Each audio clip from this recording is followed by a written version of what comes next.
Sino ka dyan, Dong? Anthony Jennings na napas mo? Kaya pinuntahan ng aming team ang Galagate Hair Salon dito sa Trento Agos Anderson. Located at Trento Public Market. Nagtanong agad ako kay bossing kung magkukulot ba sila ng mga buhok na napapanot. At nabigo ako sa pagpunta dito dahil hindi pala sila nagkukulot. I-comment nyo naman yan kung maganda ba yung gupit ni Dodong. Kinabukasan ay pumunta ako sa Santina Hair and Beauty Salon Trento Branch. At shout out nga pala kay Jimar Balias Serapion. Siya ang nagkukulot sa akin. Tingnan nyo naman yan. Wow! Kahit first time ako magpapakulot pero ang masabi ko lang magaling siya. Medyo naninibago nga pala ako sa pagkulot sa akin kasi medyo masakit yung ulo ko. Sa medisina siguro yan.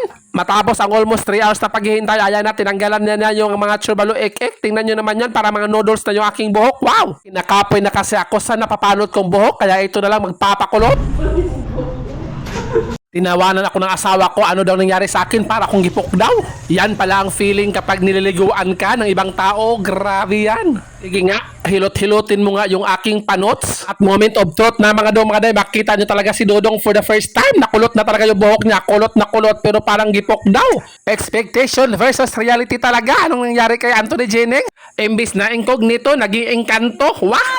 Sige Dong, hindi pa talaga ma-achieve yan Dong kasi basa pa yan Dong. Tingnan mo maya Dong, ma-achieve mo na yan. Wah! Tumatawa-tawa ka pa dyan, nakakaloka ka.